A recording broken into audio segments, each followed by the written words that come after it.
Ya, Assalamualaikum warahmatullahi wabarakatuh. Selamat malam adik-adik semua. Apakah suara saya terdengar?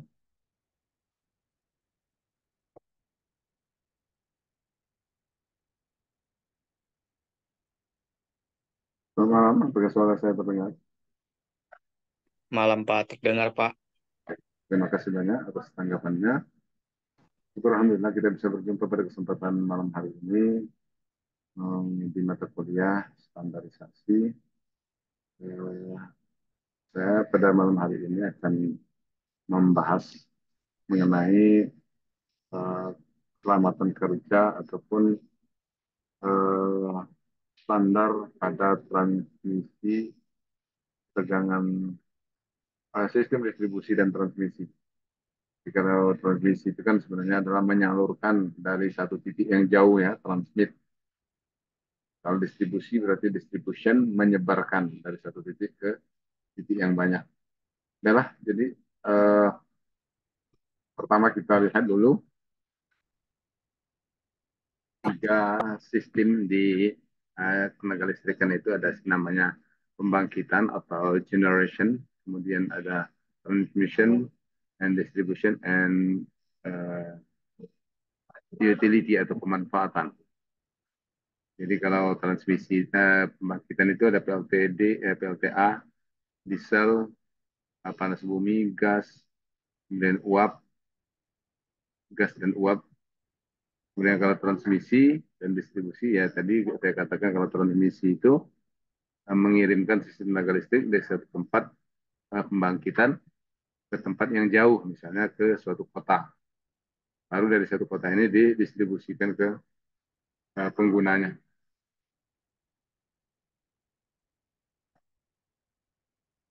Jadi instalasi tenaga listrik terdiri atas instalasi penyediaan tenaga listrik, yaitu pembangkit, kemudian transmisi, dan distribusi.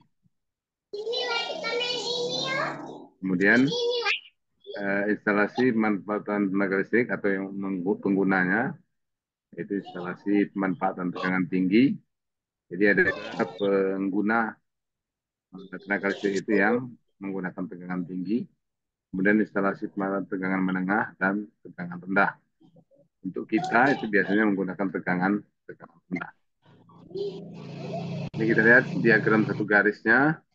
Untuk lebih sebenarnya dibuat diagram seperti ini kita untuk lebih memudahkan. Namun kalau orang awam tentunya tidak bisa kita gambarkan dengan diagram satu garis ini. Diagram satu garis ini hanya menggambarkan simbol-simbol saja. Pembangkit, transmisi itu 70, 150 dan sampai 500 kV. Dan dari transmisi itu lari ke gardu induk, kemudian didistribusikan sampai ke tegangan 220, pasang ke netral, dan 360 pasang ke pasang. Ini juga komponen sistem tenaga listriknya, pembangkitan, saluran transmisi, gardu induk, kemudian jaringan distribusi. Jadi kalau disuruh untuk menggambarkan sistem tenaga listrik, inilah dia gambarnya. Kemudian kita bicarakan sedikit apa yang dimaksud dengan sistem interkoneksi. Kalau namanya udah inter berarti dia sangat luas ya. Ada internasional ke seluruh dunia. Jadi interkoneksi seluruh jaringan. Itu sistem tenaga listrik yang terdiri dari beberapa pusat listrik dan gardu induk yang dihubungkan satu sama lain melalui saluran transmisi dan melayani beban yang ada pada seluruh gardu induk. Jadi eh, ada pembangkit dihubungkan,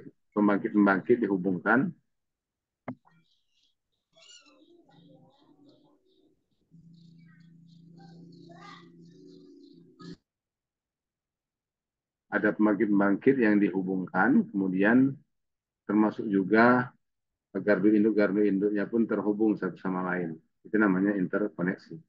Contohnya interkoneksi di Sumatera, pembangkit yang ada di Sumatera Utara, kemudian di Riau, di Sumatera Selatan, Sumatera Barat, itu semua digabungkan menjadi satu.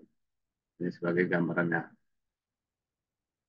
Jadi perlu Anda ketahui, ada beberapa pembangkitan yang lampunya biru-biru ini, kemudian dihubungkan satu sama lain.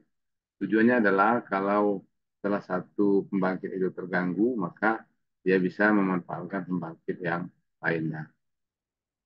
Ini kalau jaringan lebih rumit lagi, konfigurasi jaringan 500 kV Jawa Bali. Jadi udah lebih ini ya, banyak kali gardu-gardunya ini kalau dihitung mungkin sampai ratusan atau ribuan. Dan ini semua hmm,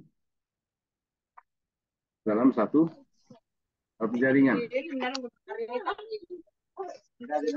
Oh, lo telah. Cepat kami mana nong.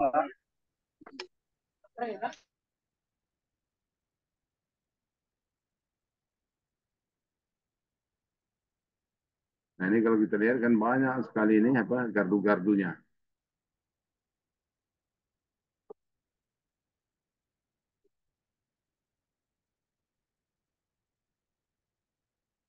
Kemudian kalau berbicara mengapa tegangan tinggi, ya pertama adalah untuk mengurangi rugi-rugi pada sistem transmisi. Sehingga rugi-rugi akan terjadi kalau arusnya besar.